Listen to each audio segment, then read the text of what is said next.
Bonjour les amis, ici Mona Soleil. C'est avec une grande joie que je partage aujourd'hui ma lumière et mon cœur afin de vous aider dans votre processus d'éveil spirituel et dans tous les aspects de votre vie.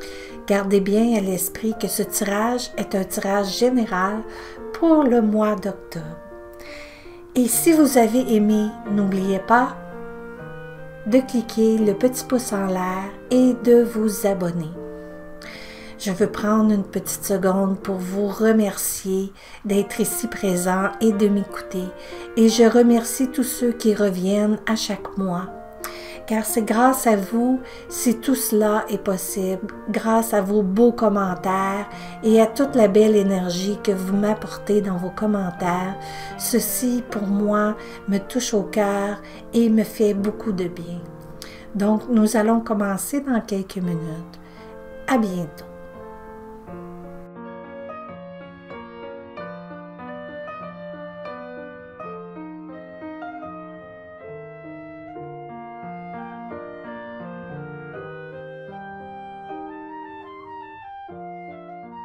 Bonjour mes chers Verseaux. Donc aujourd'hui je ferai votre tirage astrologique pour le mois d'octobre. Donc je vais commencer par faire ma petite prière. Je demande au Créateur de l'univers et de tout ce qui est de purifier cet espace ainsi que les cartes et moi-même, afin que seules les réponses du divin et des maîtres ascensionnés puissent me parvenir. J'appelle l'énergie pour le Verseau pour le mois d'octobre.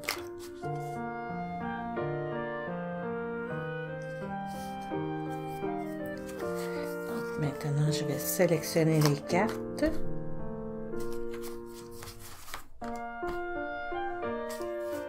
C'est un moment pour moi de me connecter à l'énergie pour le Verseau pour le mois d'octobre.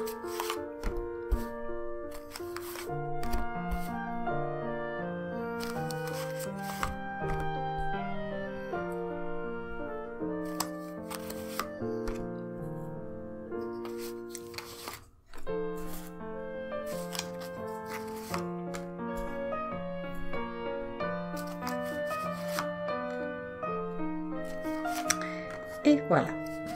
Et une dernière carte qui représentera le thème général de ce tirage pour les Verseaux du mois d'octobre. Donc la première carte que je sélectionne ici, c'est toujours la carte qui vous représente, c'est votre vitalité présente, votre personnalité, votre moi intérieur, vos ambitions aussi. Puis avec le 3 de bâton, c'est vraiment, je ressens que vous avez goût de mouvement, vous avez goût de bouger, hein, de voyager peut-être même, c'est dans votre énergie là personnelle. Puis si vous le faites pas, ce serait très avantageux pour vous de le faire parce que je ressens que c'est vraiment quelque chose que vous avez envie de faire et que peut-être vous n'osez pas faire. Avec le 2A, ici, c'est votre manière, votre système de valeurs. Puis ici, nous avons l'As de Pentacle. Et l'As de Pentacle représente que vous êtes une personne qui est très terre à terre, hein? Vous avez des valeurs qui sont bien ancrées dans votre manière de voir les choses. Puis c'est très bien. Puis aussi, c'est ça pourrait représenter aussi votre argent. Puis je sens que il y a vraiment un beau potentiel au niveau de rentrée d'argent pour vous ce mois-ci. L'accomplissement d'un projet, donc tout est encore en potentiel avec l'as de Pentacle, mais vraiment je sens possibilité pour certains d'entre vous, une belle rentrée d'argent. Puis oubliez pas que ceci est un tirage général, qu'il n'est pas nécessairement pour tout le monde. Donc peut-être que vous allez vous associer avec ce tirage-là, mais peut-être que non aussi. Et voilà, le roi de coupe. Donc le roi de coupe, c'est une très belle carte qui représente En fait, la manière dont vous communiquez, votre manière de répondre aux gens, et aussi les petits déplacements. Donc, encore une fois, je reviens avec l'idée de possibilité d'un déplacement pour vous au mois d'octobre. Peut-être un petit peu plus tard, mais c'est sûr que le déplacement là ne sera pas là à la fin nécessairement de l'année, au début de l'année prochaine, en 2019, mais vraiment là très bientôt. Puis aussi, si il y a une personne, un directeur ou un gérant de votre compagnie, si ce n'est pas représenté par vous, qui qui vous donnera des mérites en ce qui a trait à votre travail. Puis aussi, si ça a trait à vous, ben ça serait le temps aussi de peut-être récompenser les gens qui ont fait des choses pour vous, qu'ils ont travaillé pour vous, ou peut-être dans votre famille, dans votre enfant, dans votre entourage, vos proches, vos parents, etc. Donc c'est un moment où est-ce qu'on prend le temps de dire merci, d'apprécier les gens qui vous entourent. Si ce n'est pas le contraire, mais c'est vous qui allez recevoir beaucoup de gratitude et d'appréciation. Donc, avec cette carte-là, je vois que je dirais même qu'il y aurait possibilité dans votre famille un enfant. Je ressens qu'il y a que certains d'entre vous OK, ce que je dois dire, c'est que je ressens qu'il y a un enfant qui s'ennuie de son père. Peut-être que pour certaines raisons, il n'a pas pu avoir contact ou voir son père parce qu'il était loin ou quoi que ce soit, ça puisse être la raison. Mais les enfants, on peut pas les priver d'un parent ou de l'autre, à moins que ce soit dangereux pour l'enfant pour une raison quelconque, qu'il puisse avoir de l'abus ou de la violence. Mais sinon, l'enfant a besoin des deux parents, même si on ne vit plus avec cette personne-là pour des raisons quelconques, mais des fois, on amène un petit peu les enfants dans nos problèmes, hein? On leur demande de choisir, donc il va falloir un petit peu si pour certains d'entre vous, parce que naturellement, c'est pas nécessairement pour tout le monde, mais pour certains d'entre vous, ça va être de laisser un petit peu plus de liberté à l'enfant de choisir s'il veut revoir son parent, ben je dirais peut-être plus son père, si on veut. Avec le 8 de Pentacles dans la maison 5, les amours. Donc, il y a beaucoup de concrétisation en ce qui a trait votre vie amoureuse, des projets ensemble. Vous avez envie de bâtir vraiment votre relation, bâtir, mais pas juste la relation, mais peut-être de avoir des projets ensemble, des projets de bâtir peut-être une demeure, entreprendre un nouveau projet. Vous avez peut-être des passions en commun en ce qui a trait la créativité ou l'art ou quoi que ce soit. Donc, lancez-vous parce que un projet d'amoureux, ça fait toujours du bien de se retrouver dans quelque chose de mutuel, de quelque chose qu'on partage, puis de quelque chose qu'on aime tous les deux. Et maintenant, dans la maison 6, nous avons la mort. Et la mort, c'est sûr que la mort, ça peut être une carte difficile. La mort, ça peut être un petit peu épeurant parce que on pense que ça représente la mort, mais en réalité, ça représente vraiment un changement. Puis un changement, mais c'est plutôt un changement intérieur, donc un changement spirituel à l'intérieur de vous. C'est pas un changement nécessairement au niveau de votre travail ou de votre famille ou de vos relations comme telles, mais c'est un changement à l'intérieur de vous qui peut-être ça demande un lâcher prise. Puis des fois, le lâcher prise n'est pas facile. N'est pas facile parce que il y a certaines choses qu'on tient à cœur, mais des fois, il faut lâcher prise, c'est inévitable. Puis plus qu'on résiste le changement, plus que le changement devient difficile. Donc, c'est vraiment là une prise de conscience profonde que vous devez faire face à ce changement-là. Puis, même que je dirais que, tu sais, quand quelque part, c'est un petit peu cette difficulté-là dans votre vie, c'est sûr que c'est une perte, hein? Il y a une perte de quelque chose. Puis, la perte de quoi que ce soit, ça puisse être, c'est toujours le processus d'un deuil qui doit être engendré. C'est une période de dépression. On ressent de la colère. Ensuite, la colère se transforme en tristesse. Ensuite, elle peut se transformer encore en colère et en ressentant une forme d'injustice ou une forme d'abandon quelconque. Mais c'est tout un processus qui va et qui revient, qui fait qu'avec le temps, les choses s'adoucissent. Puis, comme je disais, pour vous aider, parce que ici, la personne elle regarde ce qui est brisé, ce qui est cassé, ce qui est perdu. Puis c'est sûr que le plus longtemps que vous allez faire ça, le plus longtemps que vous ne lâcherez pas prise, le plus difficile, puis vous allez rester dans le passé. Puis ceux qui restent dans le passé restent dans la dépression aussi. Donc, il faut vous tourner, hein, puis regarder vers le positif, vers ce que vous avez maintenant dans votre vie qui est bon, ce qui vous rend heureux, ce qui vous fait plaisir.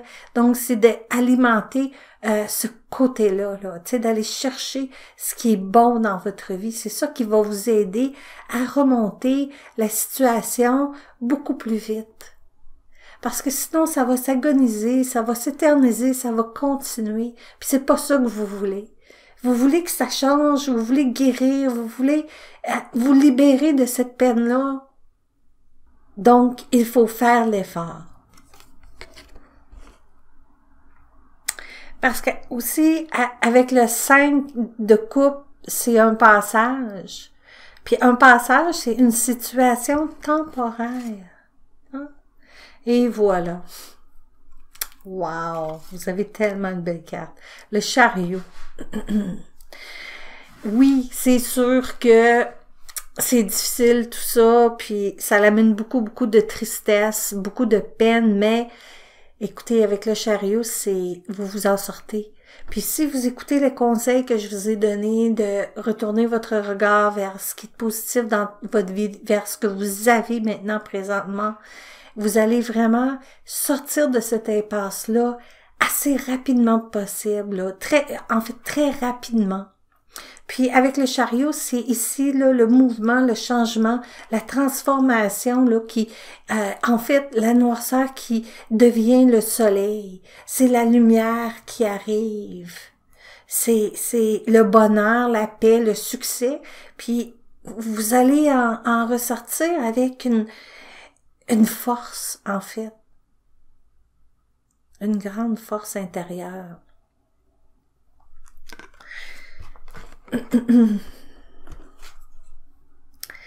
Et voilà, avec le 10, bon, ça vient confirmer ici, oui, ça a l'air déprimant, le 10, on voit plein d'épées ici, le 10 d'épée, mais il faut aussi remarquer qu'il y a le lever du soleil.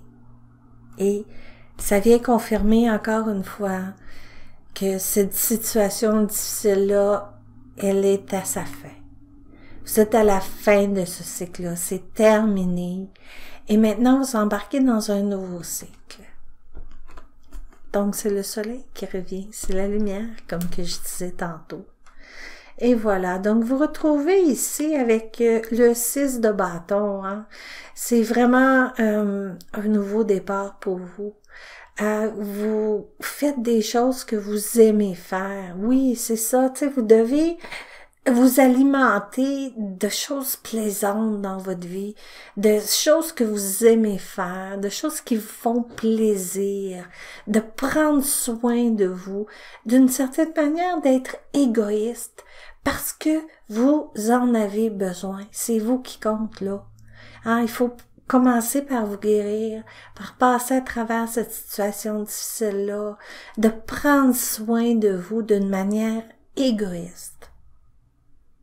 Parce qu'en ce moment, c'est que vous qui compte. Parce que vous devez retrouver votre bonheur et votre sérénité et votre paix. Puis c'est exactement ça qui arrive. Puis surtout que avec cette carte-là, dans le milieu du ciel, hein, on voit là, vous recevez comme un beau pot de fleurs, puis des belles choses, puis tout ça. Fait que oui, puis en même temps, laissez les gens qui vous aiment, qui vous entourent, prendre aussi soin de vous. Acceptez ce que l'on vous donne, acceptez l'aide qui vient vers vous, puis demandez-le. Demander, c'est pas toujours facile, hein? Puis c'est important de demander. Quand on a besoin, il faut demander.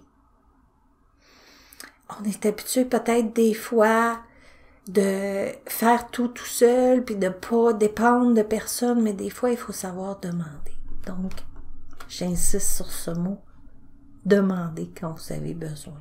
Et voilà, le roi de bâton, c'est quelle belle énergie dans la maison 11, la maison du soutien, la maison de l'amitié. Votre soutien est là, ça vient confirmer là qu'il y a des bonnes personnes alentour de vous qui sont prêtes à vous donner peut-être juste une écoute, mais des fois c'est assez l'écoute, le soutien moral, le soutien d'une présence amicale, d'une personne qui est là pour vous dans ces moments difficiles-là. Et c'est sûr que après une période comme ça, vous avez besoin de repos. Puis ici, dans la maison 12, nous avons le 4 d'épée. Donc, faut reposer, faut prendre le temps. C'est une convalescence, hein. Tu sais, vous perdez quelque chose dans votre vie, mais c'est une convalescence. C'est un temps après la période difficile là, qu'on doit se remettre de tout ça, de prendre soin de nous. Donc, on prend le temps de se reposer, de se remettre. Il ne faut pas retourner trop vite dans les activités de tous les jours, puis etc. Il faut prendre le temps de se poser, de se reposer, de pas aller trop dans le mental, dans les activités qui génèrent beaucoup de mental, comme au niveau du travail.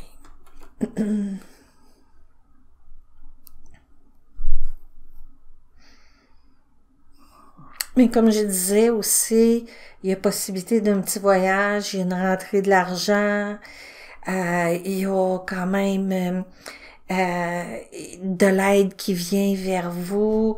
Il y a quand même beaucoup de belles choses pour vous, malgré peut-être une petite période difficile que vous êtes en train, pour certains d'entre vous, hein, on se comprend que c'est un tirage général, que vous êtes en train de passer. Bon, donc le thème général qui caractérise le mois à venir, c'est la reine de coupe. Puis la reine de coupe représente l'intériorisation. On retourne à l'intérieur, hein? C'est comme le cycle de la vie, le cycle des saisons. Tout tourne, hein? C'est un cycle continuel. Donc l'été, le printemps, c'est un cycle d'éclosion. La vie, hein? Puis l'hiver, c'est un cycle où est-ce qu'on devient plus dormant, on prend les choses plus tranquillement, on s'intériorise, on arrange notre demeure pour un petit peu hiberner si on veut. On est comme des mamans ours ou des papas ours, hein? Retrouver notre petit cocon, notre petite chaleur, notre petit havre de paix. C'est ça que je vais vous laisser avec. Je vous remercie de tout cœur de m'avoir écouté et de votre présence et de votre retour si c'est plus qu'une fois que vous me suivez. Je vous envoie plein d'amour et de lumière. Et si vous avez aimé, n'oubliez pas le petit pouce en l'air et de vous abonner. Namasté.